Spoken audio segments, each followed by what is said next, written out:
Hello friends, welcome to the class. Very good morning. देखो, अभी का जो क्लास है ये हमारा बहुत ही इंपॉर्टेंट क्लास होगा हर एक स्टूडेंट के लिए जो आपका नेट जेआरएफ का एग्जाम दे रहे हैं। ठीक है, जो इस टाइम एग्जाम दे रहे हैं।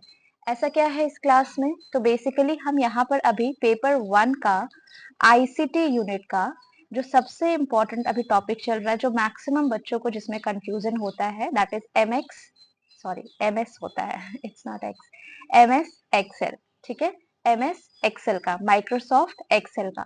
ठीक है, तो एक्सेल का क्वेश्चन हमेशा क्वेश्चन पूछता है एनटीए और हम लोग आंसर नहीं कर पाते हैं, जिसकी वजह से हमारा 2 नंबर 4 नंबर चला जाता है। तो इस बार स्टूडेंट्स का रिक्वेस्ट था कि मैम इसका क्वेश्चन जरूर से करा दीजिएगा हमें, तो मैंने सोचा कि चलो इसका क्वेश्चन आपको करा दिया जाए। ठीक है, तो मैं कोशिश करूंगी कि आपके मैक्सिमम पॉइंट्स इस सेशन के हेल्प से क्लियर हो जाए। जहां कहीं डाउट रहेगा आप मुझसे कमेंट करके पूछ लेना, और बाकी मैं आपको हेल्प करने के लिए हूँ।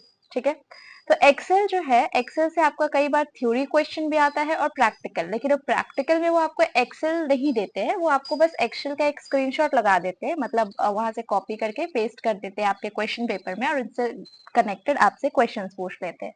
तो सबसे पहले हम जानेंगे ये जो एमएक्स एक्सेल दिया गया है, ठीक है, इसको डेवलप किसने किया था। ये डेवलप हुआ है बाय माइक्रोसॉफ्ट। ये डेवलप मींस, ये जो है नाम है इनका रिचर्ड ब्रॉडी, इन्होंने ये कॉन्सेप्ट दिया था एमएस एक्सेल का, रिचर्ड ब्रॉडी। ठीक है, अगर क्वेश्चन में आता है MS Excel was developed by Microsoft, ये आपका एमएस माइक्रोसॉफ्ट एक्सेल होता है। This is develop means introduced by Richard Brodie 1985 में।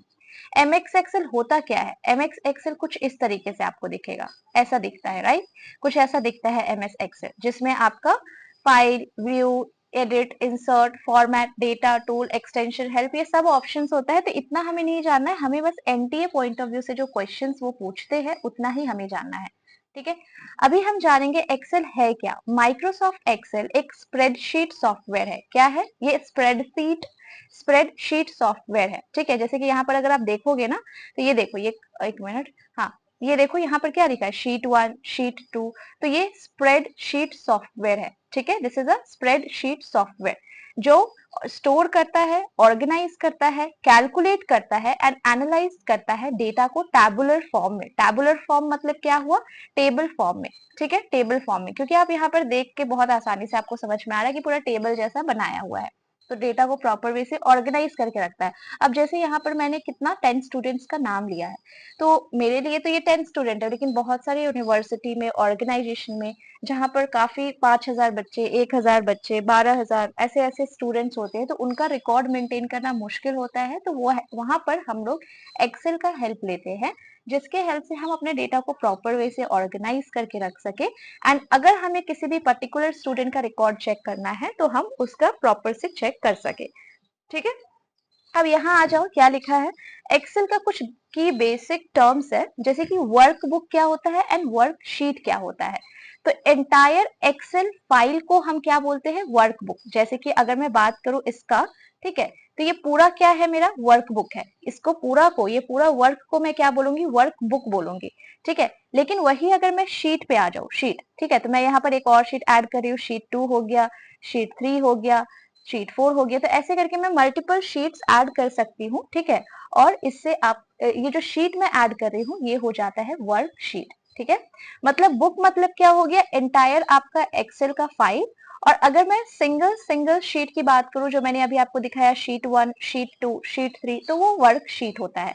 पूरा एक्सेल हो जाएगा आपका, क्या हो जाएगा? ये पूरा एक्सेल, ये वर्क बुक हो जाएगा, वर्क बुक। लेकिन अगर मैं इसमें ये शीट 1, शीट 2, शीट 3 जो यहाँ दिख रहा था, तो ये हो जाएगा आपका वर्कशीट। ठीक है, ये वर्कशीट कहलाता है। अब एक्सेल में रोज होता है एंड कॉलम होता है। अब जैसे कि ये एक्सेल में यहाँ मैं आती हूँ, यहाँ पर देखो क्या लिखा है, ये ए है, ये बी है, सी है, डी है, ई है, यहाँ पर 1 है, 2 है, 3 है, 4 है, 5 है, ऐसे करके बहुत सारे नंबर नीचे तक में है। तो हम ये बेसिकली ए को क्या बोलते हैं? जो ए बी सी लिखा है इसको क्या बोलेंगे हम? कॉलम। ये क्या है? कॉलम है। ए हुआ, बी हुआ, सी हुआ, डी हुआ, ई, एफ, जी, ये कॉलम है। और अगर मैं 1 2 की बात करूं तो इसको हम क्या बोलते हैं? रो बोलते हैं। क्या बोलते हैं? रो। तो आपको रो और कॉलम समझ में आना चाहिए। A B C D E F, A B C D format में अगर लिखा है तो इसको हम क्या बोलते हैं? That is your column. ठीक है, ये कॉलम है। और अगर 1 2 3 की बात करें तो ये हो गया आपका रो, जो यहाँ पर लिखा हुआ है आप देख सकते हो। रो हो जाता है हॉरिजॉन्टल, हॉरिजॉन्टल मतलब आपका क्या, हम रो की बात करें दैट इज दिस वन, है ना। ऐसे जो 1 2 3 जैसे कि यहाँ 1 2 3 लिखा है तो ये हो गया आपका रो। और अगर मैं यहाँ पर ABCD लिख दूं तो ये ABCD क्या हो जाएगा, आपका कॉलम हो जाएगा ABCD। क्लियर है, रो और कॉलम में मुझे नहीं लगता आपको कुछ कंफ्यूजन होना चाहिए। मैं फिर से बता दे रही हूँ, ये 1 2 3 जो हॉरिजॉन्टली लिखा रहता है इस तरीके से अगर हम देखें तो ये हो जाता है आपका रो। और अगर मैं ABCD की बात करूं जो पर्टिकुलर ऐसे जाता है इस तरीके से, तो ये हो जाता है आपका कॉलम। कॉलम बोलते हैं हम वर्टिकल को कॉलम बोलेंगे, और ऐसे जा रहे हैं तो इसको बोलेंगे रो, ठीक है, जो हॉरिजॉन्टल होता है। अब सेल क्या होता है, सेल मतलब जब मैं, अब तो मैंने आपको ये बता दिया कि ये कॉलम है, ठीक है, ये कॉलम है, लेकिन जब मैं पर्टिकुलर सिर्फ इसकी बात कर रही हूँ, जो अभी आपको ब्लू बॉक्स जो दिख रहा है इसको हम बोलते हैं सेल। ये क्या हुआ, सेल, ये क्या है, सेल है, ठीक है। अभी जैसे कि ये ब्लू वाला आपको दिख रहा है ये सब सेल है, लेकिन जब मैं रो की बात करूंगी तो रो हो जाएगा ये पूरा 6 का रो, जो ब्लू अभी आपको हाईलाइट दिख रहा है। ये बी वाला अगर सिर्फ हाईलाइट है तो ये कॉलम है, अगर सिर्फ ये 500 हाईलाइट है तो ये आपका सेल है। क्या है, सेल है, ठीक है। तो सेल आपका रो और कॉलम के इंटरसेक्शन में होता है, जैसे कि B1 B2 ये सब हो गया। अब जैसे कि यहाँ पर देखो, एक चीज ध्यान से सुनना, ये मैंने लिखा, मैंने यहाँ पर क्लिक किया, ठीक है, इसका कॉलम क्या है, कॉलम सी होगा, क्योंकि ये सी कॉलम में 500 मैंने सेलेक्ट किया, और रो क्या हो जाएगा आपका 2 रो हो जाएगा, ठीक है। तो इस सेल का हम क्या नाम रखेंगे, C2। क्या नाम रखेंगे, C2। तो उसी तरीके से अगर मैं यहाँ पर F को सेलेक्ट करूं, जो कि फीमेल को शो कर रहा है जेंडर, तो इस सेल का नाम क्या हो जाएगा, B5, क्योंकि अगर कॉलम में देखो तो ये B कॉलम में है, और रो में देखो तो ये 5 रो में है, 5th रो में है, तो B5 हो जाएगा। उसी तरीके से अगर मैं यहाँ पर सेलेक्ट करूं तो ये क्या हो जाएगा, C10। क्या होगा, C10। मैं यहाँ पर आ गई तो ये क्या हो गया, A, यहाँ से मैं A ले लूंगी, और मैंने ये वाला सेलेक्ट किया था तो यहाँ से इसका 5 नंबर ले लूंगी, तो ये हो जाएगा आपका A5, ठीक है। मैं फिर से बता रही हूँ, ध्यान से देखना, जैसे कि मैंने इसको कलर किया, मैंने पूछा ये क्या, कौन सा सेल है, रेड वाला जो अभी हाईलाइटेड है, मैंने पूछा कौन सा सेल है, आपको मुझे बताना है। तो आप चेक करोगे सबसे पहले कि कॉलम कौन सा है, कॉलम है इसका A, ठीक है, तो आपने बोला A। अब रो चेक करो, रो क्या है, 5, तो आपका जानवी का सेल का नंबर क्या हो जाएगा, A5। क्या ये कभी चेंज होता है, नहीं, ये चेंज नहीं होगा, ठीक है। ये आपको पर्टिकुलरली एक सेल के बारे में बताएगा, जो दूसरा सेल किसी का नाम नहीं हो सकता। जैसे अगर मैं यहाँ पे बात करूँ तो यहाँ पे मैं कलर कर देती हूँ, अब मैंने बोला यहाँ का, तो यहाँ क्या नाम हो जाएगा, E2। क्या मैं किसी और सेल का नाम E2 रख सकती हूँ, नहीं, सिर्फ इसी का नाम हो सकता है। क्यों, क्योंकि इसका कॉलम हो गया E और इसका रो हो गया 2, जिसकी वजह से इसका नाम हो गया E2, ठीक है। तो रो और कॉलम और सेल, आई होप आपको क्लियर होगा। अब बेसिकली मुझे करना ये है कि सबसे पहले फॉर्मूला की बात कर लेते हैं हम लोग, ठीक है, जो फॉर्मूला आपको एग्जाम में देखने को मिल रहा होगा अक्सर। तो देखो, फॉर्मूला हमेशा हमारा इक्वल से स्टार्ट होता है। फॉर्मूला किससे स्टार्ट होता है, हमेशा इक्वल से स्टार्ट होता है, ठीक है। अब इतना तो हमें पता है कि इसका मतलब ऐड होता है, इसका मतलब मल्टीप्लाई होता है। अगर हम लैंग्वेज मतलब अगर हम कंप्यूटर पॉइंट ऑफ व्यू से बात करें तो कंप्यूटर के बटन्स में भी इसका ऐड ही मतलब होता है, और मल्टीप्लाई के लिए वो कुछ ऐसा सिंबल को यूज करते हैं, तो ये मल्टीप्लाई का सिंबल हो जाता है, ठीक है। इतना क्लियर है। अब मुझे आपको एक्सेल शीट में मैं आपको कुछ वर्क करके दिखाऊंगी, जो आपको ध्यान से सुनना और समझना है। ये हो गया आपका नेम का कॉलम, ये हो गया आपका जेंडर का कॉलम, ये हो गया पेड का कॉलम, कितनों ने फीस पेड किया है, और ये हो गया कितनों का पेंडिंग फीस है। बेसिकली ये रिकॉर्ड आपको ये बताना चाह रहा है, कुछ स्टूडेंट्स का रिकॉर्ड है जिसमें आपके 10 स्टूडेंट्स का नाम दिया गया है, जिसमें से देखोगे आप कि कुछ यहाँ पर जेंडर भी स्पेसिफाई किया गया है कि राज मेल है, राहुल मेल है, Nitya female, Janvi female, Rakesh male and Divya female, Dinesh male, Jyoti female, Janki female. अब ये उनका कुछ पेड फीस का कॉलम है कि कितना फीस उन्होंने अब तक पे किया है और कितना फीस उनकी अब तक पेंडिंग है, यहाँ पर वो कॉलम हो गया। अब मुझे बेसिकली बोला जा रहा है कि मैं चाहती हूँ कि मैं इनका टोटल फीस यहाँ से निकालूं, टोटल फीस करूं, पेड भी और पेंडिंग भी, टोटल फीस यहाँ से पे करूं और चेक करूं मुझे कितना अब तक रिसीव हुआ है। तो मैं सिंपल क्या करूंगी, यहाँ पर एक फॉर्मूला को यूज करूंगी ऐड करने के लिए। सिंपल सा फॉर्मूला यूज कर सकते हैं हम लोग। सबसे पहले ये क्या कॉलम हो गया आपका, ये वाला C2 हो गया, तो मैं यहाँ पर लिखती हूँ C2 और प्लस, ठीक है। और नेक्स्ट वाला ये वाला कॉलम क्या हो जाएगा, आई होप आपको मेरा कर्सर विजिबल होगा जो पर्पल कलर का है। तो ये 500 वाला कौन सा हो जाएगा, D&2। तो देखो यहाँ ऐड करने पे क्या कुछ आया, नहीं आया, ठीक है। कुछ ऐड करने पर नहीं आया, क्यों नहीं आया, क्योंकि अगर क्या हम यहाँ इक्वल साइन देते हैं, मान लीजिए हम यहाँ पर इक्वल साइन देते हैं, तो क्या तब आ सकता है, यस आ सकता है। तो मतलब क्या मैंने जो आपको यहाँ पर ये पॉइंट बताया कि कभी भी हम एक्सेल में कुछ करेंगे तो वो हमेशा ऐड मतलब इक्वल से स्टार्ट होना चाहिए। ये चीज का अभी आपको प्रूफ मिल गया कि मैंने सिर्फ जब यहाँ पर ये लिखा था, फिर से करके दिखा रही हूँ, मैंने जब सिर्फ यहाँ पर C2 लिखा था, C2 मैंने यहाँ 500 को स्पेसिफाई करने के लिए लिखा, प्लस मैंने D2 लिखा, तब यहाँ कुछ नहीं हुआ, कुछ भी नहीं हुआ। लेकिन जब मैंने इसके आगे, ठीक है, मैंने इसके आगे चेंज करके यह इक्वल लगा दिया, तब ये ऑटोमेटिकली ऐड होके यहाँ पर 1000 आ गया, आ गया। टोटल फीस में निकल के आ गया कितना था कितना नहीं, ठीक है। अब मैं चाहती हूँ कि मैं बाकी सब के लिए भी सेम करूँ। तो क्या मैं सभी के लिए, अभी तो मेरे पास 10 स्टूडेंट है तो मेरे लिए तो करना इजी हो जाएगा, ठीक है। मैं यहाँ पे लिख दूंगी कि इक्वल, रुको, इक्वल का मार्क दे दिया, इक्वल का मार्क दे दिया, फिर यहाँ पर मैं लिख दूंगी C3 प्लस D3। अब एक बात खुद आप सोच करके देखिए, क्या जो बड़ा बड़ा मतलब कॉलेजेस होता है, यूनिवर्सिटीज होता है, वो सब एक एक करके करेंगे ऐड, एक एक करके वो 500 मतलब C2 plus D2 C3 D3 ऐसे करके वो एक एक करके लिखेंगे। तब तो वो सोचेंगे इससे अच्छा है मैं अपने नोटबुक में लिख लेता, है ना, मैं अपने नोटबुक में ऐड करके कैलकुलेटर से लिख लेता। क्या वो ऐसा करेंगे, नहीं, वो ऐसा नहीं करेंगे। वो सिंपल एक फॉर्मूला यूज करते हैं। क्या है वो फॉर्मूला, यहाँ पे मैं आपको वो फॉर्मूला बताती हूँ। वो फॉर्मूला यूज करेंगे इक्वल, इक्वल सम, ठीक है, इक्वल सम, ठीक है। इक्वल लिखा एंड सम लिखा, सम लिखने के बाद आप यहां देंगे ऐसे ब्रैकेट, ब्रैकेट दे करके लिखेंगे C2 C2 plus D2 and bracket close. क्या यहाँ पर आ गया वैल्यू, यस। अब आपको दिख रहा होगा यहाँ पर ये बॉक्स, अब ये बॉक्स पर ना ऐसे ये कोना में आपको एक प्लस वाला, यहाँ पर भी मेरा पर्पल प्लस कर्सर हाईलाइटेड होगा। अगर मैं इसको नीचे ड्रैग डाउन करूंगी तो सारा ऐड हो जाएगा, सबके सब ऐड हो जाएंगे। अब यहाँ पर आप देखो, यहाँ पर ऐसा क्यों आया, यहाँ पर क्यों नहीं ऐड होके आया, क्योंकि यहाँ पर कुछ वैल्यू मैंने नहीं डाला है। यहाँ पर मैं चेंज करके वैल्यू डाल देती हूँ 0। अब देखो ये ऑटोमेटिकली चेंज हो गया।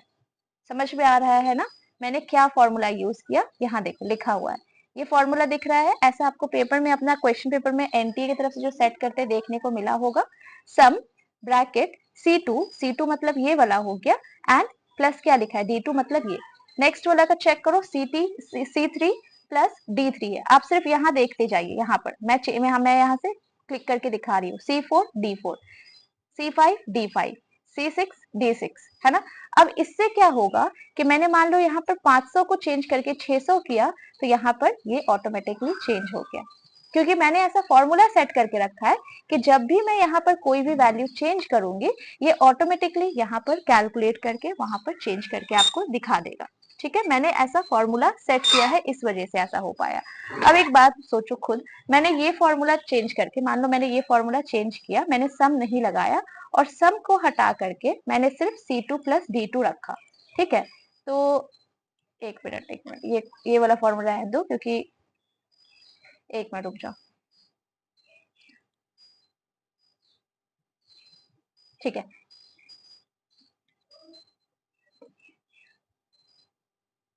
ये पूरा फॉर्मूला को अभी मैं डिलीट कर रही हूँ, ठीक है। और अब मैं क्या करूंगी, देखो, मान लो हम ये वाला फॉर्मूला नहीं यूज करते, कौन सा फॉर्मूला, इक्वल्स सम एंड ये ब्रैकेट वाला फॉर्मूला नहीं यूज करके हम कौन सा फॉर्मूला यूज कर रहे हैं, इक्वल्स C2 प्लस D2, हम सिर्फ ये वाला यूज कर रहे हैं, C2 प्लस D2 वाला। जैसे कि यहाँ पर इक्वल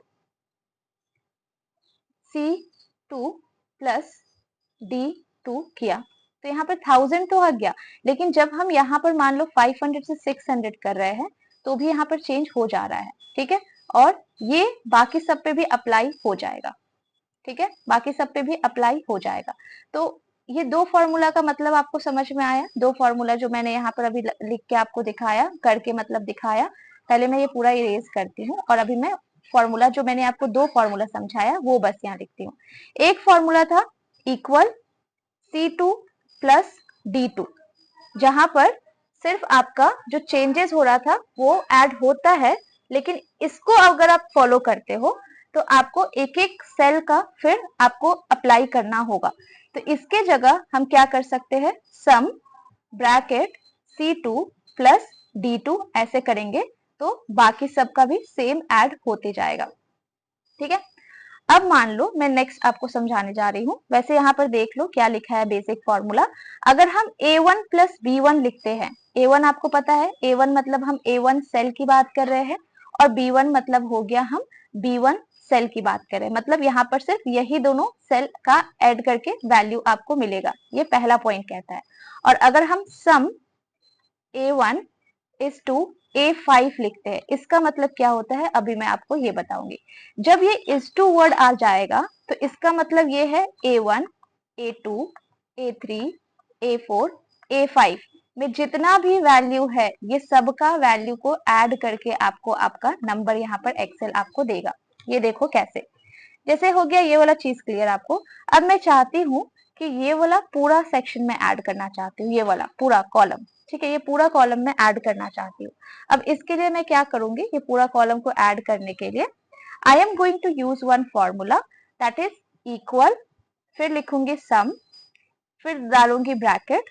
ये कौन सा आपका कॉलम में आएगा, ये आ जाएगा A2 में, सॉरी A2 नहीं C2 में आएगा, क्योंकि ये C कॉलम हो गया ये वाला और यहाँ पर ये 2, तो मैंने डाला C2, फिर मैंने डाला इस 2, ठीक है, जो मैंने आपको वहां पर लिख करके दिखाया था, एंड C10 लिखूंगी क्योंकि मेरे पास 10 नंबर तक ही स्टूडेंट का डेटा है, एंड इसको क्लोज किया, सबका एडिशन करके वैल्यू यहाँ पर आ गया, आप देख सकते हैं 82 वैल्यू यहाँ पर आ गया है, ठीक है, क्लियर है, 8200 आ गया है, ठीक है। कैसे किया मतलब समझ में आया, मतलब जब हम ये वाला साइन यूज करते हैं, ये वाला, ठीक है, ये वाला साइन का मतलब A1 से लेकर के A5 में जितने भी नंबर्स है सबको आपको ऐड करके देने का है, जो यहाँ पर लिखा हुआ है कि सम A1 इज टू A5, मतलब ऐड करना है A1 से लेकर के A5 जितने भी वैल्यूज है आपको सबको ऐड करके देना है। ये दो पॉइंट आपको क्लियर हो जाना चाहिए, ये दो पॉइंट, ठीक है।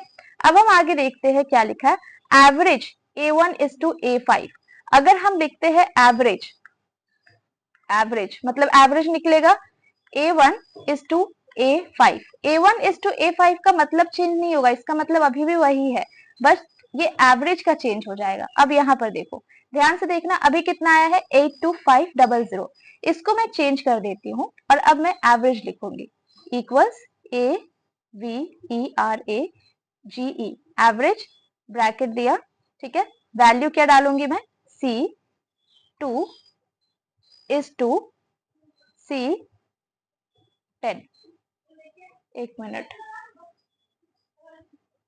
रुक जाओ, इंटरनेट का आई थिंक प्रॉब्लम हुआ है क्योंकि ये ऑनलाइन ही काम करता है, ठीक है, चलो ठीक है, ये वाला भी मैं बता रही हूँ आपको, ठीक है, एक बार मैं इंटरनेट चेक कर लेती हूँ।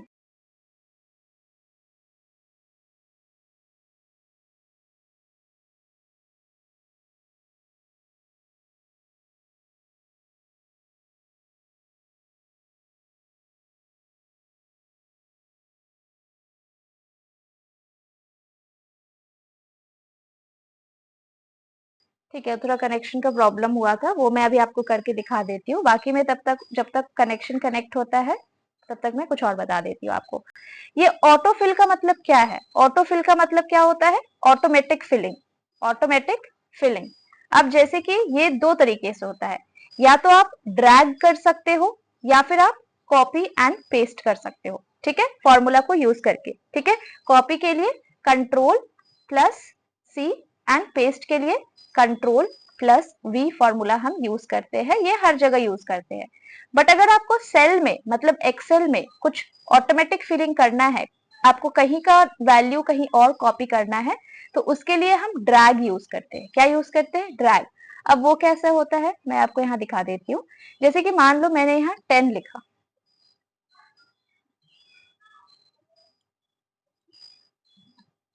अच्छा अभी ये कनेक्शन आया नहीं है, आगे मैं बताती हूँ आपको। अच्छा, बेसिक एक्सेल का क्या क्या फंक्शन है? सम करते हैं हम, एवरेज करते हैं, मिनिमाइज, मैक्सिमम, काउंट, इफ, ये सब भी मैं आपको बताऊंगी। ठीक है, तो ये कंट्रोल भी हो गया, ये सम का हो गया। आपको सम का समझ में आ गया होगा। एक्सेल का मैं चेक करती हूँ ये काम करेगा या नहीं।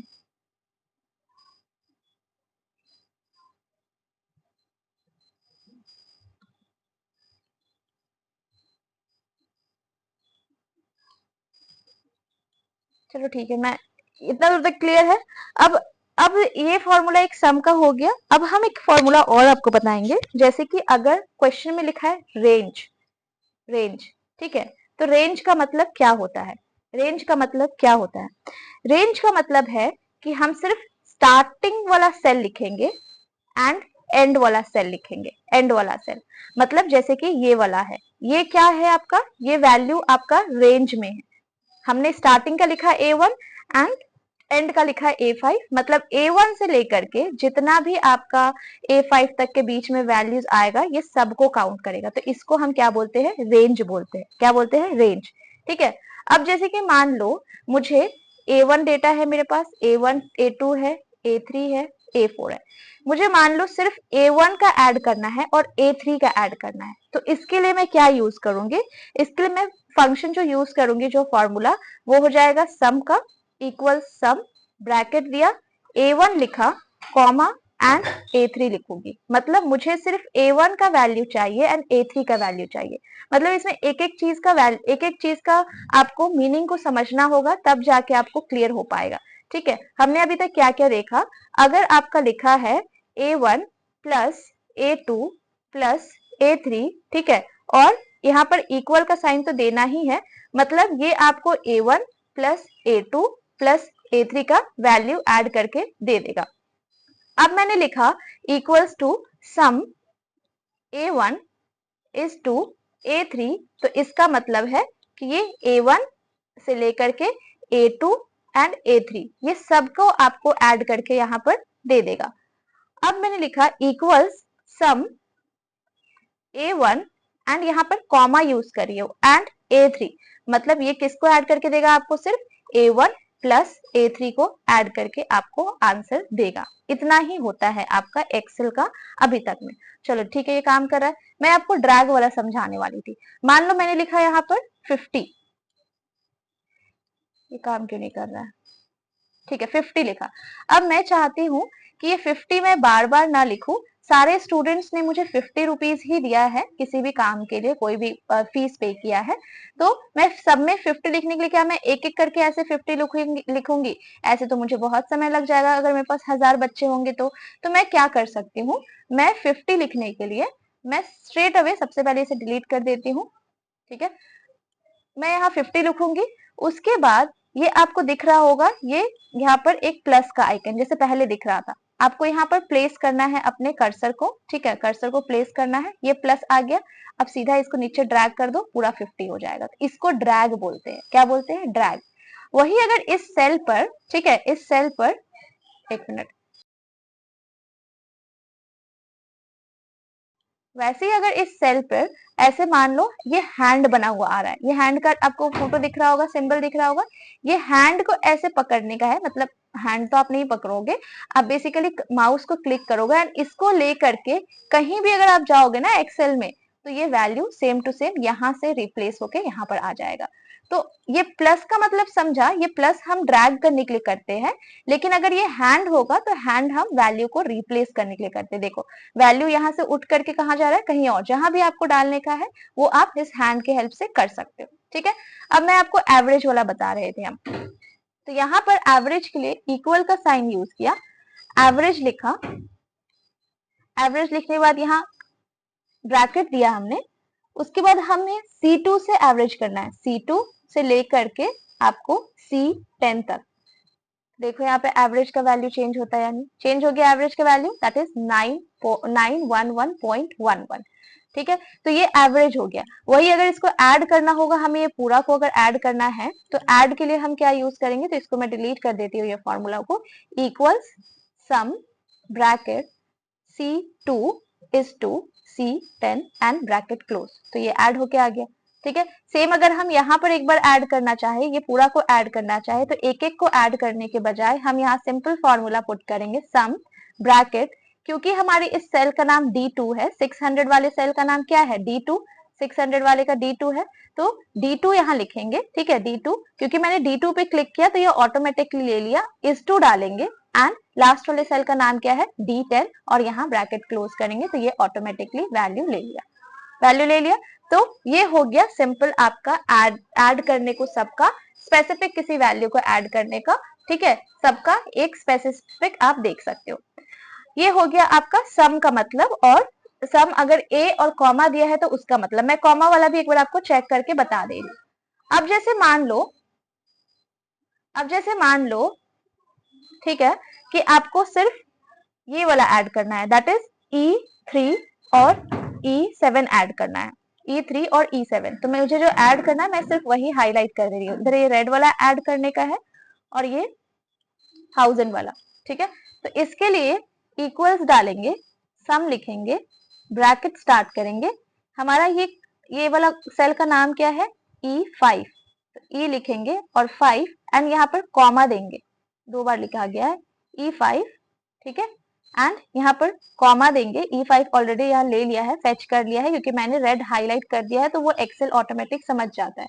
E5 लेंगे और यहाँ नेक्स्ट क्या है आपका E7, तो E एंड 7 एंड यहाँ पर ब्रैकेट क्लोज। तो यहाँ पर देखो क्या हो गया, 1500 हो गया ऐड होके। तो मुझे जब सिर्फ एक पर्टिकुलर सेल को या 2 पर्टिकुलर सेल को ऐड करना होगा, जैसे मैंने यहाँ 500 या 1500 को किया, तो ये आपका 1500 यहाँ पर वैल्यू आ गया।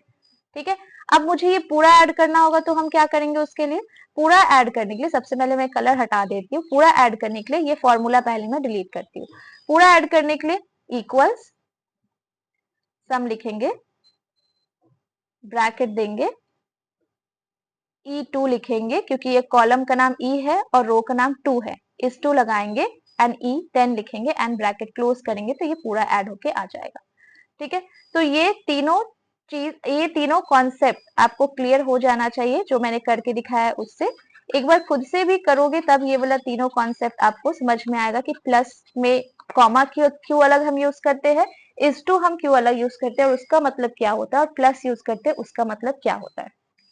ठीक है, तो अब एक और सिंबल यूज होता है, दैट इज ये डॉलर का सिंबल। ये डॉलर का सिंबल का मतलब क्या होता है, तो इसको भी मैं आपको बताती हूँ, ये वाला इरेज करके। ठीक है, जो जरूरत है वही सिर्फ रहने दे रहे हैं, दैट इज मीन्स ये वाला लास्ट वाला।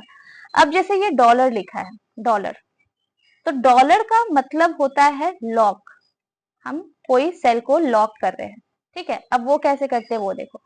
अब जैसे कि ये फीस दिया हुआ है, टोटल फीस यहाँ पे कितना है, 1200। ठीक है, 1200 जो फॉर्मूला मैं यूज कर रही हूँ, यहाँ पर जो फॉर्मूला यूज हो रहा है वो देखो यहाँ पर दिखा दे रहा है आपको। ठीक है, मान लो ये 1200 को मुझे डॉलर में चाहिए, डॉलर अमाउंट जिसका फीस हमेशा मतलब वैल्यूएशन हमेशा चेंज होते रहता है। तो पहले मैं ये वाला पूरा डिलीट कर देती हूँ। मैं चाहती हूँ कि ये 1200 जो है डॉलर में मुझे कितना फीस मिलेगा ये मुझे जानना है। मान लो डॉलर का वैल्यू अभी 80 चल रहा है। ठीक है, तो मुझे 1200 को 80 से मल्टीप्लाई करके यहाँ पर वैल्यू चाहिए, तो इसके लिए मैं क्या कर सकती हूँ, 900 को 80 से मल्टीप्लाई करके चाहिए, तो इसके लिए मैं क्या कर सकती हूँ, तो इसके लिए हम एक फॉर्मूला यूज करेंगे, दैट इज इक्वल लिखा, फिर यहाँ पर हम अपना सेल का नाम लिखेंगे। सेल कौन सा है मेरा, सेल है मेरा F है, एक मिनट, हाँ ये वाला, इक्वल का साइन देंगे। हम मुझे किसका चाहिए वैल्यू, E2 का चाहिए, तो E2 लिखेंगे, यहाँ मल्टीप्लाई का साइन देंगे एंड G1, ये कौन सा सेल होगा, G1 होगा, तो यहाँ पर G1 कर देंगे, तो यहाँ पर हमारा वैल्यू आ जाएगा 96 1000 आ गया। अब क्या इसी को मैं सेम अप्लाई कर सकती हूँ, ये जो सिंपल मैंने ये फॉर्मूला लगाया E2 multiply G1, E2 multiply G1 मतलब E2 सेल को मल्टीप्लाई करने का है G1 से, तो ये मेरा करके क्या देगा, मल्टीप्लीकेशन करके मुझे देगा, क्योंकि ये वाला साइन किसका होता है, मल्टीप्लीकेशन का साइन होता है, ठीक है। लेकिन अब मान लो मुझे सभी वैल्यू को 80 से मल्टीप्लाई करने का, चेंज नहीं करना है। तो जैसे अभी तक हम कर रहे थे, ड्रैग करने से हो जा रहा था, तो ड्रैग करने से ना यहाँ 0 आ रहा है। वो क्यों, क्योंकि यहाँ पर 0 लिखा है, यहाँ पर कुछ नहीं था और यहाँ पर कुछ नहीं था, तो एक्सेल ऑटोमेटिक इसको 0 फेच कर लिया है एंड 0 को मल्टीप्लाई किया तो वैल्यू 0 आ गया। अब मुझे चाहिए था 80 से मल्टीप्लाई करना, तो इसके लिए अब मैं क्या करूंगी, इस 80 वाले सेल को लॉक कर दूंगी सो दैट सभी कोई 80 से ही मल्टीप्लाई होते रहे, 80 चेंज ना हो, बस ये सेल हमारा चेंज होते रहे, ठीक है। तो 1200 इंटू 80 किया था, तो अब 900 इंटू 80 करने का है। तो यहाँ पर मैं क्या कर रही हूँ, यहाँ पर ये जो वैल्यू है इसको चेंज करके मैं सिर्फ यहाँ पर डॉलर का साइन डाल दे रही हूँ एंड जी वाला सेल मुझे लॉक करना है, तो जी के अगल बगल दोनों में डॉलर का साइन ही डालूंगी, ठीक है, डॉलर का साइन डालूंगी।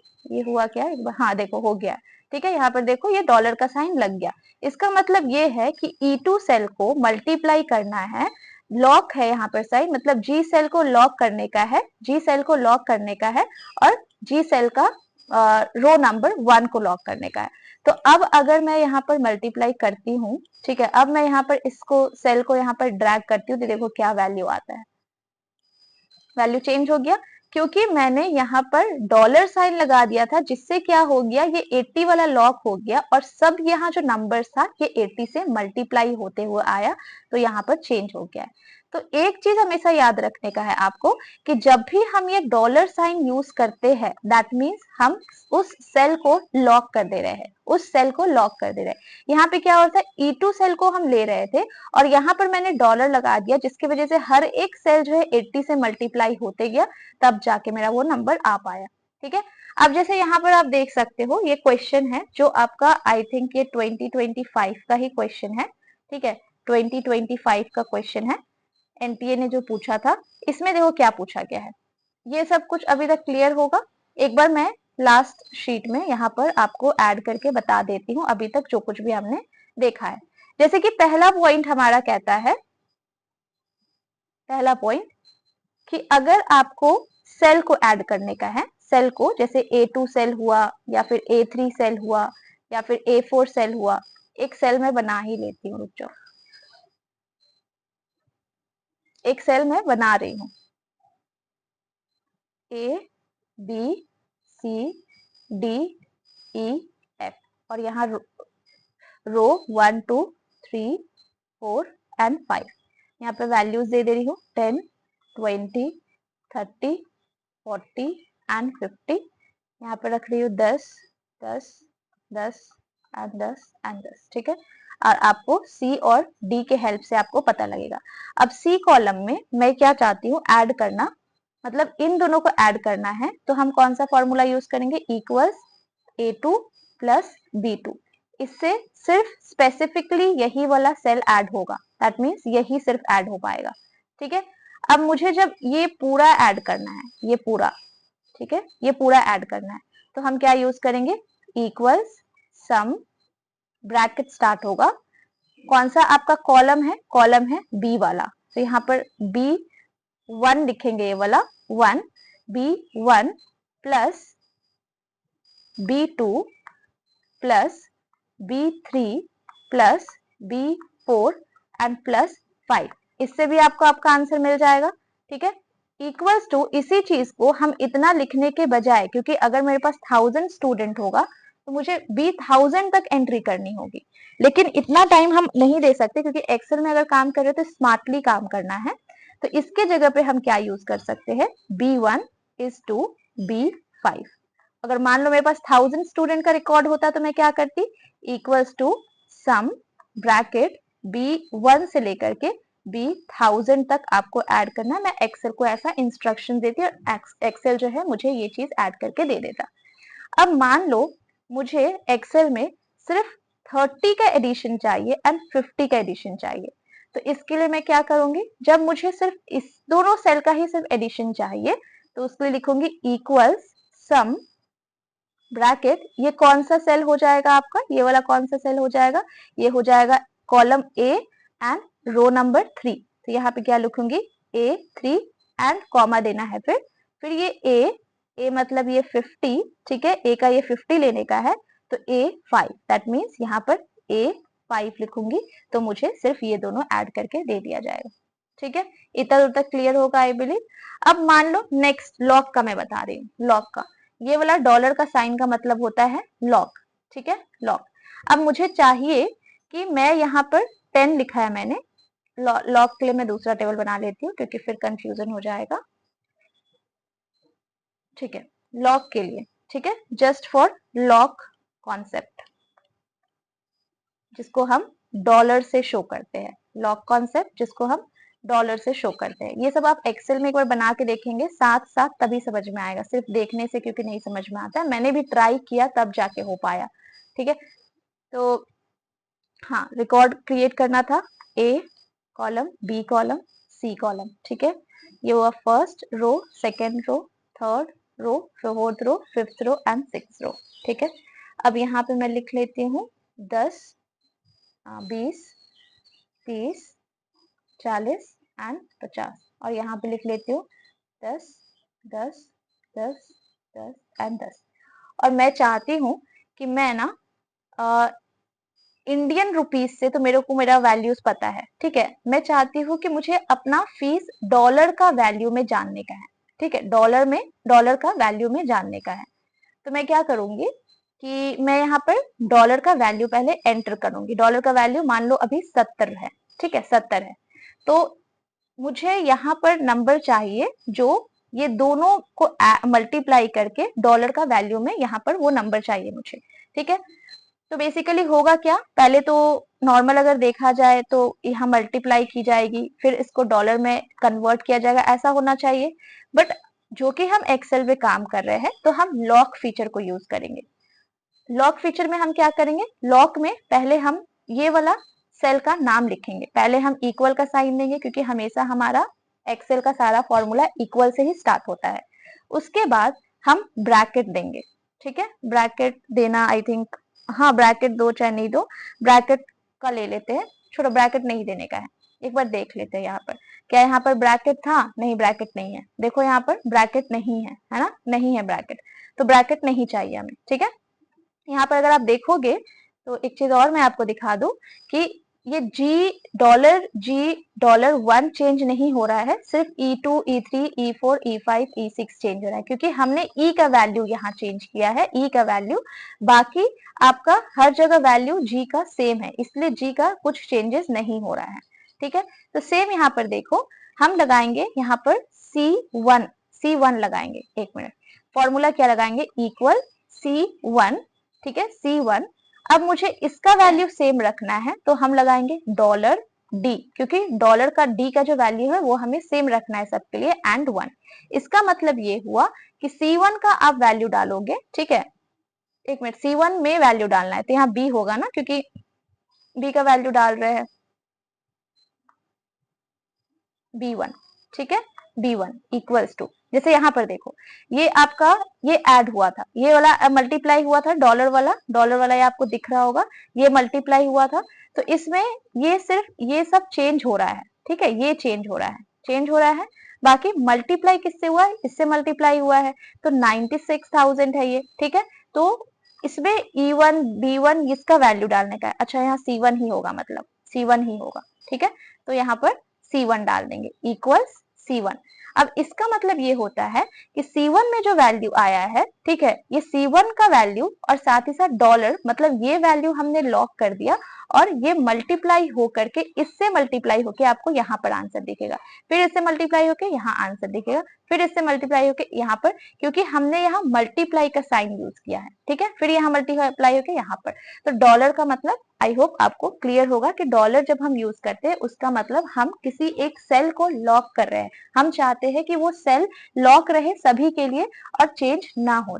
ठीक है, अब हम आ जाते हैं कुछ क्वेश्चंस पे, हम अब आ जाते हैं जो आपसे एनटीए ने पूछा है। ठीक है, तो सबसे पहले ये 2025 का एक क्वेश्चन है जो आपको दिख रहा होगा अभी, ठीक है, ठीक है। With the reference of snapshot of MX Excel worksheet है ये, गिवन बिलो आपको आइडेंटिफाई करना है formula A to E। A to E मतलब ये हुआ A and A1, A2, A3 मतलब A to E है ना, इसकी ही बस बात किया जा रहा है A to E। तो आपको A क्यों बोला जा रहा है, क्योंकि ये A कॉलम हुआ और ये रो हुआ, ये चीज क्लियर हो गया होगा, ठीक है। अब आगे देखो क्या लिखा है, हाँ A to E तक का when entered to cell A4, अगर हमें इसका वैल्यू को एंटर करना है A4 में, ठीक है, that will add up to value 10 plus 20 plus 30। अब अभी मैंने आपको बताया कि अगर मुझे ये सब ऐड करने का है तो ये ऐड होकर के यहाँ नेक्स्ट में आएगा, है ना। तो वहां पर भी ऐसे ही लिखा है, इधर लिखा है 10, इधर लिखा है 20 और इधर लिखा है 30, और आपको बोला है कि A4 का बताने को, लेकिन ये G कॉलम में लिखे इसलिए ये G6 हो जाएगा, बट हमें A4 से समझना है क्योंकि क्वेश्चन में A4 लिखा है, ठीक है। अब यहाँ देखो क्या लिख रहा है आगे, तो आपको इसको ऐड करके यहाँ का वैल्यू बताना है, ठीक है। तो इसके लिए आप क्या यूज करोगे, sum A is to A3, sum A1 comma A3, A1 plus A2 plus A3, या सम A1 comma A2 comma A3, या सम A1 से लेकर के माइनस A3। तो अभी मैंने आपको एक चीज बताया था, एक पॉइंट बताई थी कि हम प्लस यूज करते हैं किसके लिए, ऐड के लिए, ठीक है। और यहाँ पर क्या लिखा है, ऐड ही चाहिए हमें, तो ये माइनस वाला तो पहले हट जाएगा आपका ऑप्शन में से, मतलब ये ई ऑप्शन में नहीं आएगा, क्लियर है।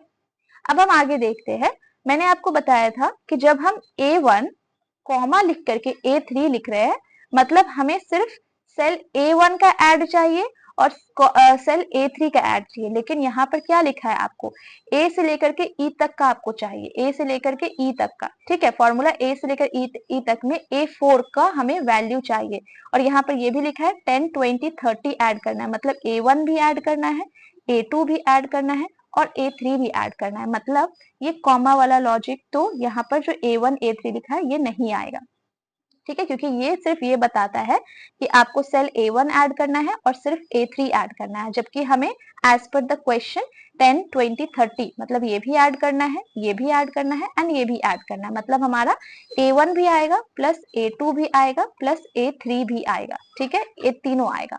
अब यहाँ पर ये जैसे लिखा है A1 is to A3, मतलब क्या हम यहाँ पर ये तीनों को ले रहे हैं, यस, तो B वाला भी हट जाएगा, हमारा B हट गया, ये ऑप्शन नहीं आएगा क्योंकि B यहाँ ऑप्शन था, और ये भी हट जाएगा क्योंकि E नहीं होगा, दो ऑप्शन बचा, ठीक है।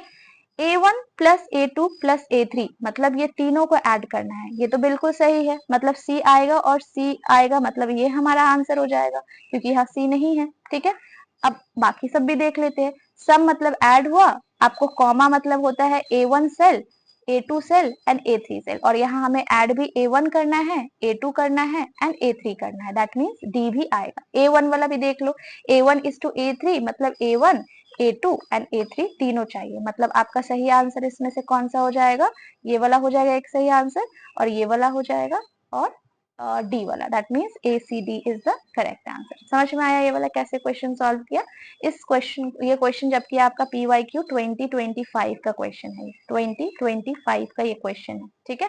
तो ऐसे क्वेश्चन भी आपसे पूछ जाते हैं जिसमें सिर्फ आपको फॉर्मूला को आइडेंटिफाई करना। देखो यहाँ पर भी मैंने लिखा है कि अगर हम इस तरीके से लिख रहे हैं A1 plus A2 plus A3 मतलब हम तीनों को ऐड कर रहे हैं, और यहाँ पर भी बोला था आपको तीनों को ऐड करके यहाँ पर वैल्यू चाहिए, तो हम कौन सा फॉर्मूला यूज करेंगे, A1 और A3 में सिर्फ हम A1 प्लस A3 कर रहे हैं, लेकिन हमें यहाँ पर तीनों को ऐड करना है, इसलिए हम A1, A2, A3 तीनों को लेंगे, ठीक है।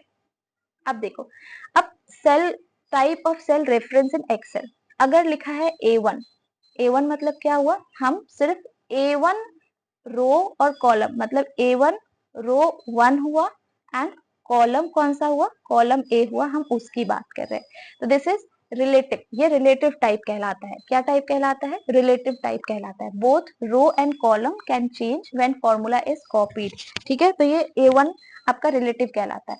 बट अगर मैं ऐसे लिखूं $A$1, दैट मीन्स इसका मतलब क्या है, हम A कॉलम को लॉक कर रहे हैं एक कॉलम को लॉक कर रहे हैं एंड रो 1 को लॉक कर रहे हैं। देखो यहाँ लिखा है ना, $A $1 both column A and row 1 are lock and ये चेंज नहीं होगा क्योंकि हमने ये डॉलर साइन लगा दिया, मतलब हमारा सेल वो वाला लॉक हो गया है।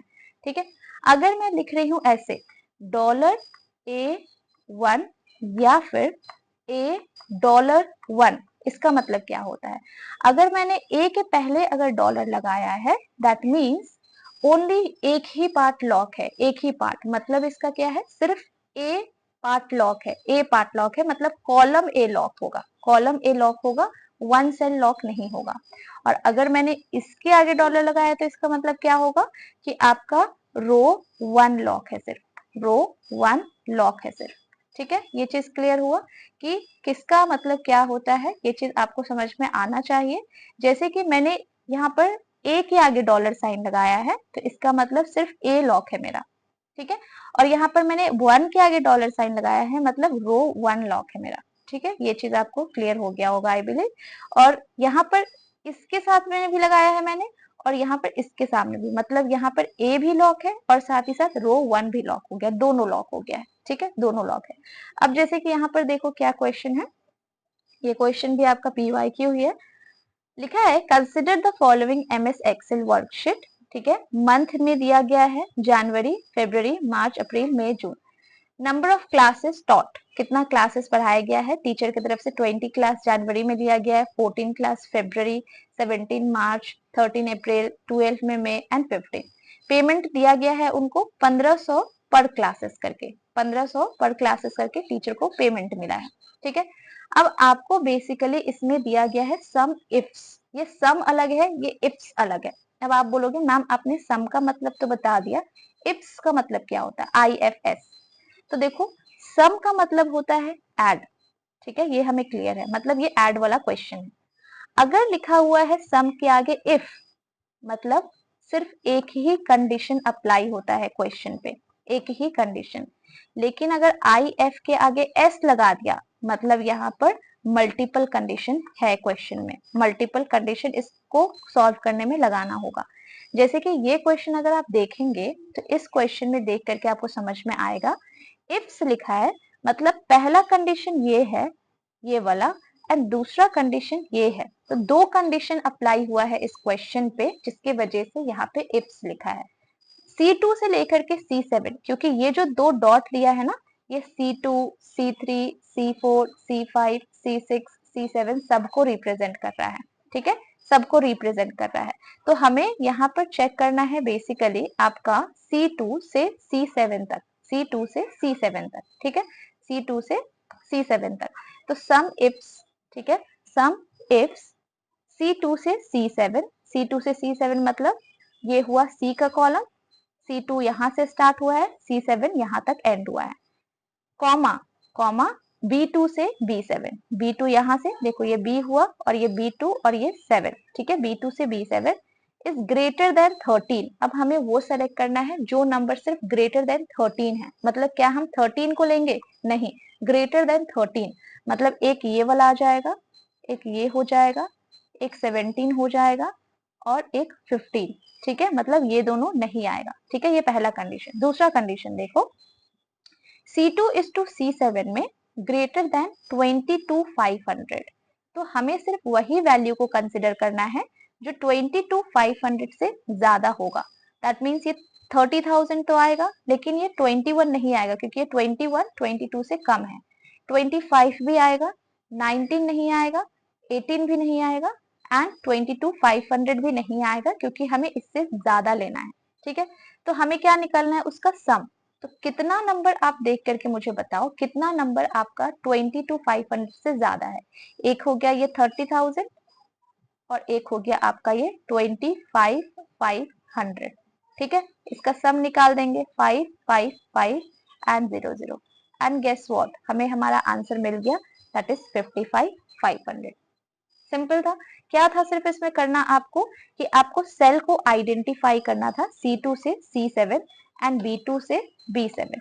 क्योंकि यहाँ इफ्स लिखा है तो इसका मतलब है कि more than one condition apply होता है।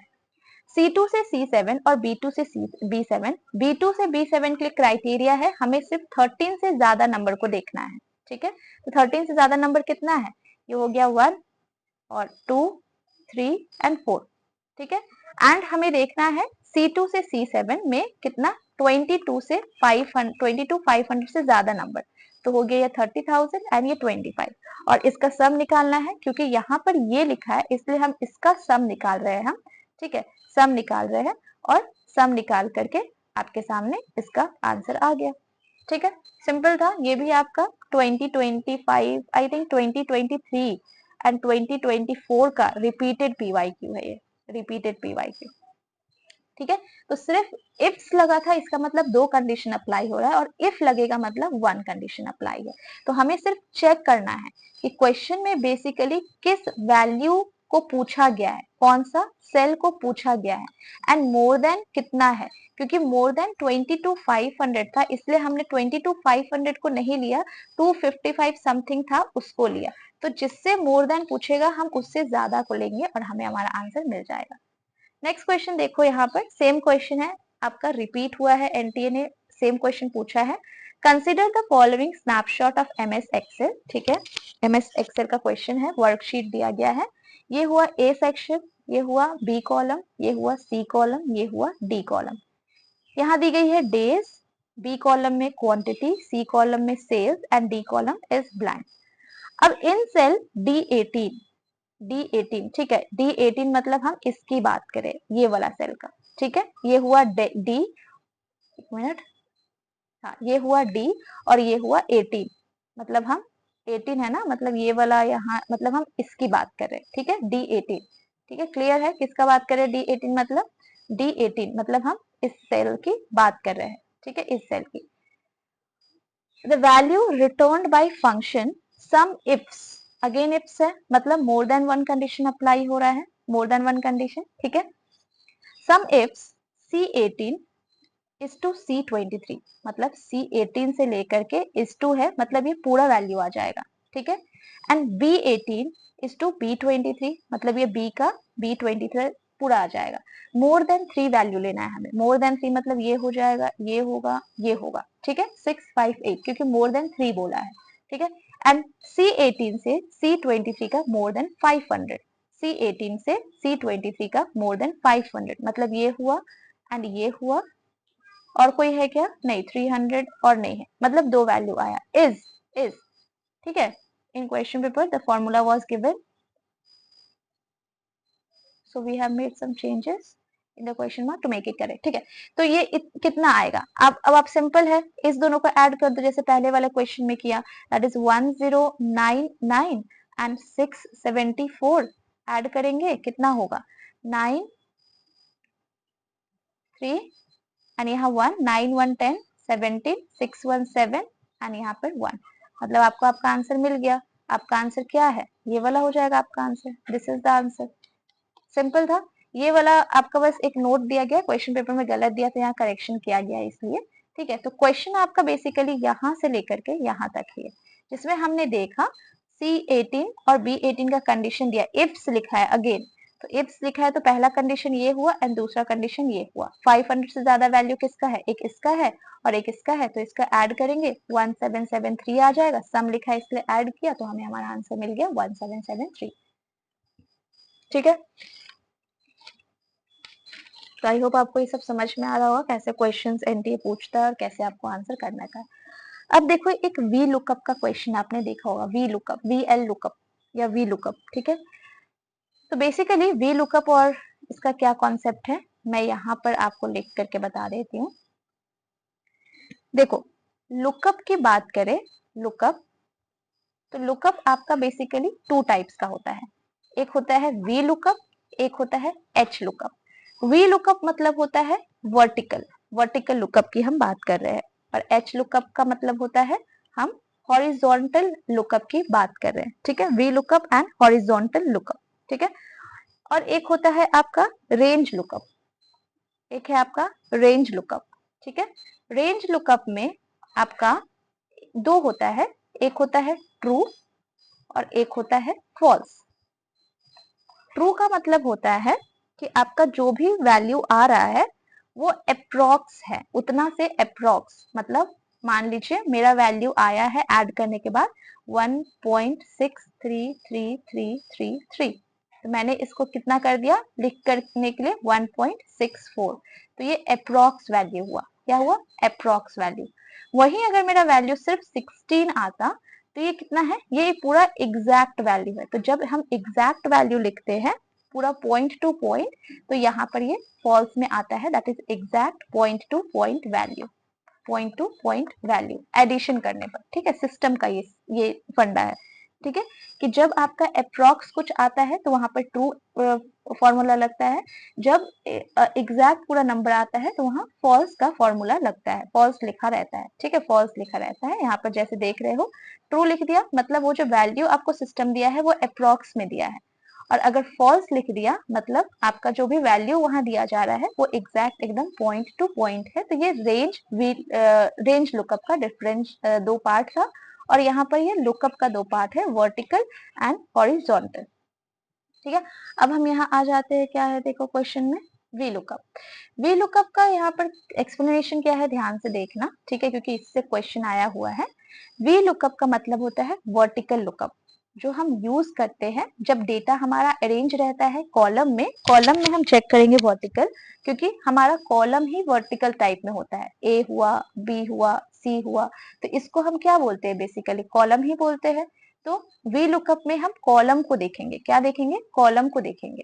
ठीक है, if you want to search for first column and another column, जैसे कि ये फॉर्मूला यूज था, ये देख सकते हो। वी लुकअप मतलब क्या हुआ? हमने वर्टिकल वैल्यूज लिए हैं, वर्टिकल वैल्यूज। टेबल एरे, यहाँ देखो रेंज लुकअप लिखा है। रेंज लुकअप मतलब यहाँ पर ट्रू या फॉल्स की बातें हम कर रहे हैं। ठीक है, अब जैसे ये डेटा आप देख सकते हैं, ये डेटा में आपको देख करके समझ में आ रहा होगा कि ये दिया गया है रोल नंबर, ये दी गई है नाम, और ये उनके मार्क्स दिए गए हैं। ये अमन है, निधि है, राहुल है, इनके मार्क्स दिए गए हैं। तो इनका अगर मार्क्स हमें फाइंड आउट करना है तो हमने ये वाला फॉर्मूला बेसिकली यूज किया है। वी लुकअप मतलब हमने वर्टिकल तरीके से काउंटिंग की है इनकी।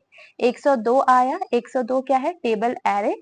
A:C4 मतलब हमने ए कॉलम का A2 से लेकर के सी कॉलम का, ए कॉलम ये ए हुआ, ये बी हुआ, ये सी हुआ।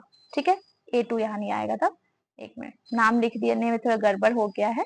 ठीक है, रेंज कॉलम का, तो ये ए हुआ, ये बी हुआ, ये सी हुआ।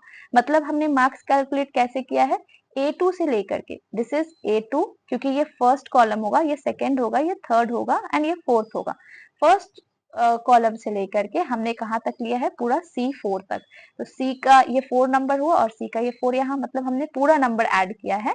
एंड यहाँ पर ये फॉल्स लिखा है, मतलब मुझे एग्जैक्ट नंबर बताया जा रहा है कि कितना आया, दैट इज आपका 102 का। ठीक है, निधि का सिर्फ मार्क्स आया है 90। ठीक है, निधि का सिर्फ मार्क्स आया है 90 का। ठीक है, तो यहाँ पर फॉल्स लिखा है, मतलब एग्जैक्ट वैल्यू आपको दी गई है। एच लुकअप वही क्या होता है? जब हम बात करें एच लुकअप का, ठीक है, एच लुकअप, तो एच लुकअप आपका हॉरिजॉन्टल में होता है। हॉरिजॉन्टल मतलब कैसे होगा? इस तरीके से। ठीक है, जब हम रो की बातें करते हैं, जब हम रो की बातें करते हैं तो वो हो जाता है एच लुकअप, जहां पर डेटा आपका अरेंज होता है रो में, रो बेसिस पे। अब यहाँ पर देखो, अभी यहाँ पर डेटा कैसे अरेंज था? वर्टिकल में था। ठीक है, ये नाम देखो वर्टिकल में है, और यहाँ पर डेटा कैसे अरेंज है? हॉरिजॉन्टल में है। ठीक है, तो ये आपका एच लुकअप डेटा यूज, यहाँ पर हम एच लुकअप फॉर्मूला को यूज करेंगे फर्स्ट रो के लिए एंड अनदर रो का अगर हमें वैल्यू चाहिए तो दिस इज द फॉर्मूला। आप देख सकते हो एच लुकअप मतलब हमने हॉरिजॉन्टल लुकअप को यूज किया है। लुकअप वैल्यू यहाँ आएगा, table array, row and index number, and फिर रेंज लुकअप, जो कि ट्रू या फॉल्स क्या है वो बताया जाएगा। तो यहाँ पर जो फॉर्मूला लगा है यहाँ देख सकते हो, एच लुकअप मतलब हमने निधि का मार्क्स निकालना है, तो एच लुकअप हमने यूज किया है क्योंकि यहाँ पे हॉरिजॉन्टल वे में डेटा को अरेंज किया गया है A1 से C2 तक।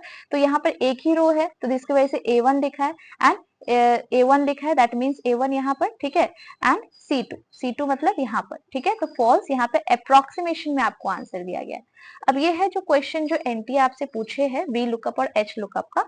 अब यहाँ पे पूछा गया है आपसे वी लुकअप इन मैक्स एक्सेल। ये डेटा देख करके आपको समझ में आ रहा होगा कि वी लुकअप का है, क्योंकि डेटा आपको हॉरिजॉन्टल टाइप से दिया है। अगर ऐसे दिया रहता डेटा सिर्फ, ठीक है, तो ये हो जाता है हॉरिजॉन्टल, तब हम एच लुकअप का यूज करते।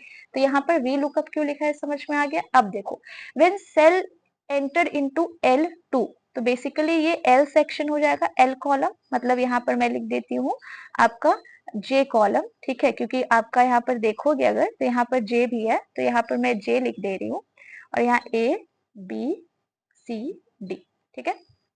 अब देखो नाम नंबरिंग हमने कर ली, हमें थोड़ा बहुत अज्यूम करना होगा। दिस इज 1 2 3 4 5 6 7, ठीक है। अब आपको बोला गया है कि L2 मतलब यहाँ पर जो वैल्यू है L2, ठीक है, अगर L2 को ड्रैग किया सेल L5 तक, L5 मतलब ये वाला हो जाएगा यहाँ तक, L5 तक अगर हम इसको ड्रैग करेंगे, ड्रैग मतलब समझा ना, यहाँ जो प्लस का साइन रहता था उसको ड्रैग करके नीचे तक अगर हम लाएंगे L5 तक, देन कौन सा फॉर्मूला यूज होगा आपको ये बताना है। अब एक बात तो ध्यान से समझ जाओ आप कि अब हमें यहाँ से मतलब हमें L2 से L5 तक यूज करना है। दैट मीन्स यहाँ पर हम क्या यूज करेंगे, ऐसा यहाँ पर रेशियो वाला साइन देंगे। दैट मीन्स यहाँ पर L/5 होना चाहिए, ठीक है। तो ये सब में वी लुकअप लिखा है, सब में, मतलब यहाँ पर सब पास हो गए। बट J2 है यहाँ और A2 है यहाँ, तो आप एक बात सोचो कि A2 मतलब हम अगर यहाँ पे ले रहे हैं तो हमें तो ये चाहिए ना, ये तो नहीं चाहिए था, ठीक है। तो ये आपका J2 हो जाएगा सही, मतलब ये आंसर रॉन्ग हो गया, ठीक है। अब हमने क्या करना था कि हमें वैल्यूज चाहिए था, इसका L2 का जो वैल्यू है वो बाकी सब में उसी अकॉर्डिंग जाए। तो ये बेसिकली वो मल्टीप्लाई वाला आपको लगना चाहिए, क्योंकि ये सब में देखो डॉलर है, ठीक है, डॉलर है सब में, ठीक है। तो यहाँ पर हम देख लेते हैं, यहाँ पर डॉलर नहीं है, मतलब ये आंसर भी नहीं होगा मेरा। अब मेरा बचा ऑप्शन या तो बी होगा या तो सी होगा, या तो बी होगा या फिर सी होगा। अब यहाँ पर देखो $2, $7, $7, 1 एंड 3, एंड यहाँ पर फॉल्स एंड फॉल्स, मतलब जो डिफरेंस है ये 1 और 3 का डिफरेंस है। तो अगर हम डेटा काउंट करें 1 एंड, एक मिनट, 1 2 3 एंड 4, ठीक है, मतलब अगर हम L2 से L5 की तरफ जाए, L2 से L5 की तरफ जाए तो 1 तो नहीं होगा, ये ऑब्वियस है, मतलब हमारा आंसर क्या हो जाएगा, सी इज द करेक्ट आंसर। ऐसे आप वैल्यू को डिटेक्ट करके आंसर कर सकते हो। नेक्स्ट ये वाला देखो, ये मैचिंग का क्वेश्चन आपको दिया था, ठीक है। मैचिंग में देखो यहाँ कुछ हैशटैग है, हैशटैग वैल्यू है, हैशटैग रेफरेंस है, हैशटैग डिवीजन बाय ओ है। देखो ये वाला क्वेश्चन ना एक बार आप खुद से एक्सेल को ओपन करके बनाना, ठीक है, एक्सेल को ओपन करके बनाना, तब एक बार इसकी बेटर अंडरस्टैंडिंग आपको मिल पाएगी, ठीक है। वी लुकअप, क्योंकि ये फॉर्मूला दिया है, जो फॉर्मूला हम यहाँ पर देख पाएंगे, यहाँ पर ये वाला फॉर्मूला, ऐसा वाला फॉर्मूला वहां दी गई है, ठीक है, जो C2 प्लस D2, तो वो फॉर्मूला आपको एक्सेल में ही दिख सकता है। जैसे यहाँ पर अगर मैं इक्वल करूं और वी लुकअप लिखूं, वी लुकअप, तो देखो आ गया ना वी लुकअप। तो वी लुकअप लिख करके यहाँ पर हम मैं कीज डालूंगी, वैल्यूज डालूंगी, देखो लिखा है ना सर्च की कौन सा, जैसे कि अगर मान लो मैं A2 लिखती हूँ तो A2 हो गया, फिर यहाँ range, then that is going to take, ठीक है। अभी यहाँ कंप्लीट नहीं लिखा है इसलिए NA आ गया है, ठीक है। अब हम आगे बढ़ते हैं। नेक्स्ट ये वाला है आपका एक्सेल से ही रिलेटेड, जहां पर एक्सेल का ही यहाँ पर एरर के बारे में दिया, वैल्यू वाला एरर अभी आप देखे थे, रेफरेंस डिवीजन बाई ओ, ठीक है। तो इसको क्या बोलते हैं, तो ए को 4 से मैच किया है, बेसिकली ए से 4 को।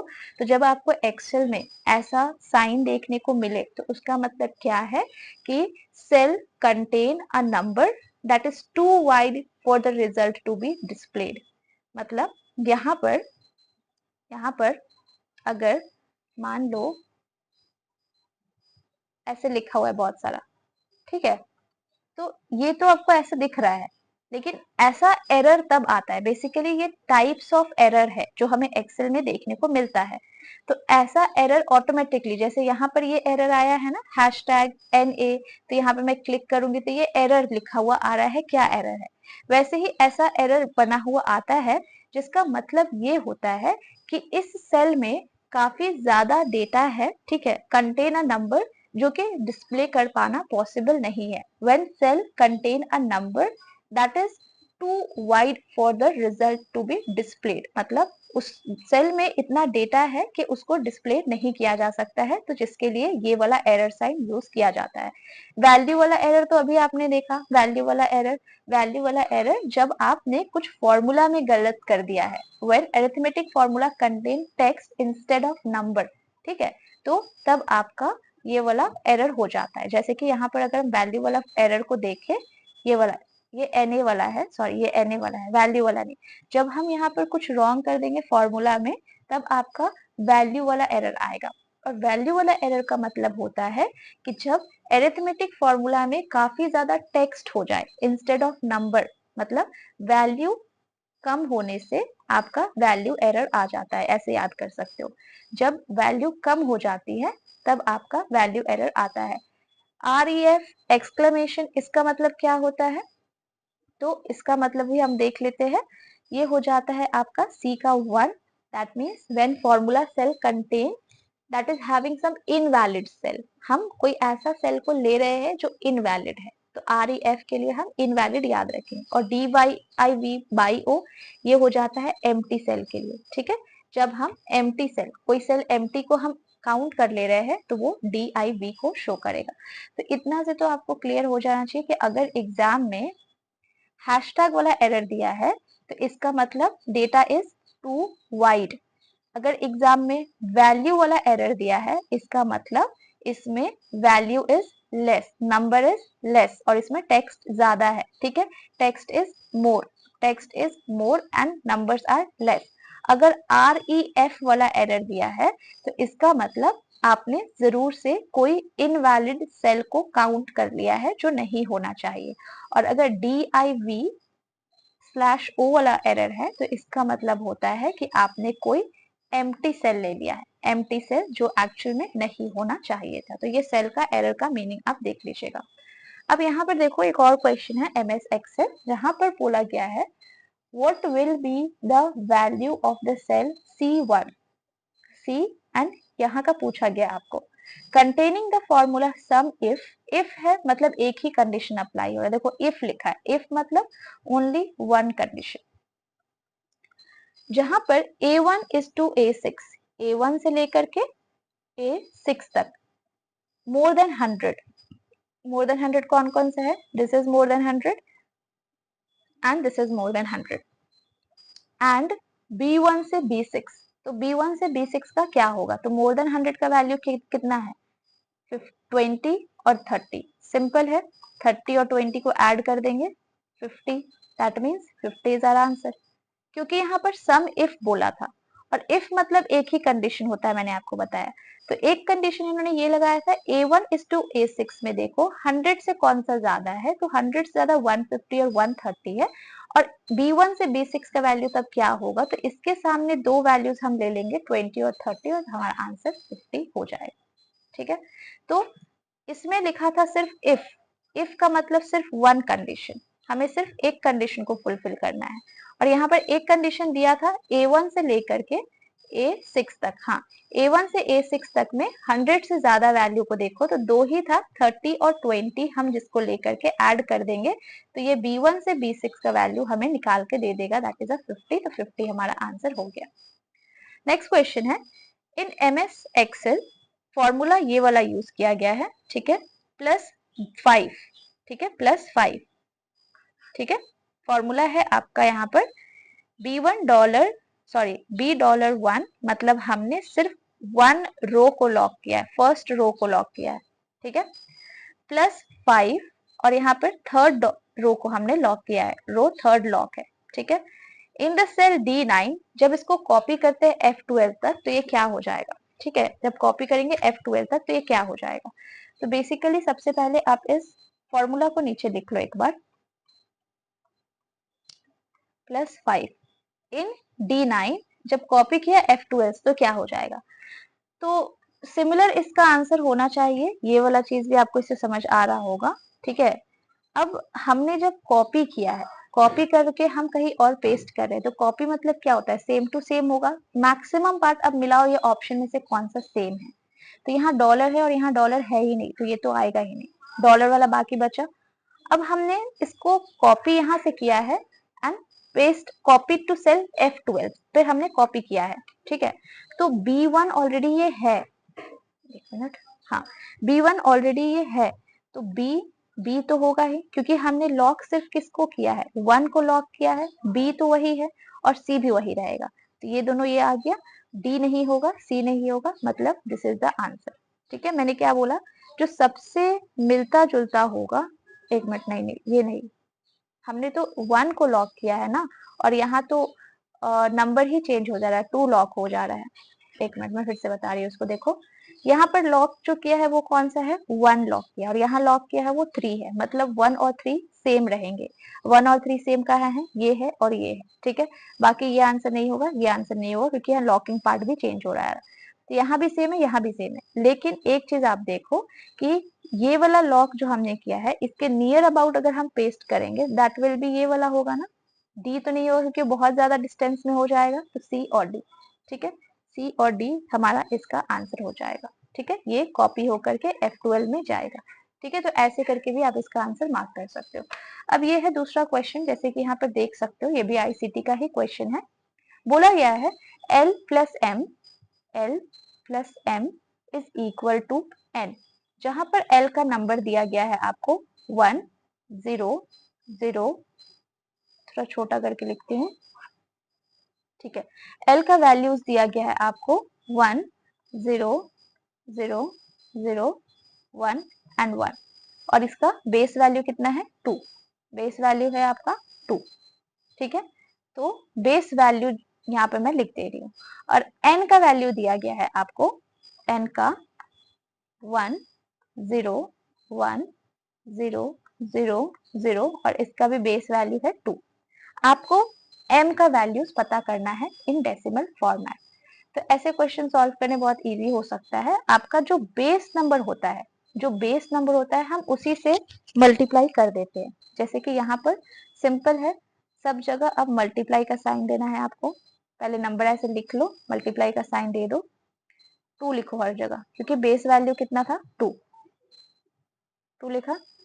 अब बैक से यहाँ काउंटिंग शुरू कर दो, 1 2 3 4 एंड 5, और बीच में सबका प्लस साइन दे दो। बस इसको सॉल्व करो, आपको आपका आंसर मिल जाएगा। तो यहाँ तो अगर पावर 0 है तो यहाँ पर क्या हो जाएगा, 1 हो जाएगा, प्लस 2 यहाँ पर कितना होगा, 2 हो जाएगा। यहाँ पर हम किसी से भी मल्टीप्लाई करेंगे तो 0 ही रहेगा। मल्टीप्लाई करा 0 से 0, 0 से 0, 2 टू द पावर 5 कितना होता है, 32। 32 यहाँ पर होगा, तो इसको ऐड कर लो, कितना होगा, 32 33 34 एंड 35, मतलब यहाँ पर L का वैल्यू कितना आया आपका, 35, प्लस यहाँ M लिखा, इक्वल टू, अब N का उसी तरीके से आइडेंटिफाई करेंगे हम। मल्टीप्लाई का साइन दे दो सबसे पहले सब जगह, 2 0 और प्लस देते जाओ। ठीक है, 2 3 4 5, यहाँ ऑलरेडी 32 हमें पता है सॉल्व करने से होगा, इसका वैल्यू 0 हो जाएगा। यहाँ पर हो जाएगा 2 का पावर 3 है, मतलब 8 हो जाएगा, यहाँ 0 हो जाएगा, प्लस 0 एंड प्लस 0, इसको सॉल्व करो, कितना होगा, 40। ठीक है, मतलब हमारा n का वैल्यू कितना हुआ, 40। अब इसका वैल्यू हम निकाल लेंगे, ये m इधर रह जाएगा, और इक्वल्स टू 40 माइनस 35, तो m का वैल्यू कितना आएगा, 5। तो हमारा आंसर क्या है यहाँ पर, 5 ही आंसर। ठीक है, ये क्वेश्चन भी आप लोग बना करके देख सकते हैं, जिसका बेस वैल्यू होगा, जो बेस वैल्यू होगा आप मल्टीप्लाई फिर उसी से करेंगे। ठीक है, तो ये रहा जो मैंने आपको लिख करके बताया था। ये था आपका कुछ एक्सेल के क्वेश्चन जो एनटी आपसे पूछते हैं। आई होप आपको ये सेशन अच्छा लगा होगा और समझ में आया होगा क्वेश्चन। एक चीज ध्यान रखना कि जैसे जैसे मैंने बताया है, एक्सेल को आप अपने मोबाइल में ओपन करके करते जाओ साथ साथ, या फिर आपके पास लैपटॉप या कंप्यूटर है तो आप साथ साथ वहां से भी करके चेक कर सकते हो। ठीक है, आई होप आपको ये सेशन अच्छा लगा होगा। काइंडली लाइक कर देना एंड अपने फ्रेंड्स के साथ शेयर कर देना जो एग्जाम देने वाले हैं, और अपने एक्सेल के कॉन्सेप्ट को क्लियर कर लेना। Thank you so much.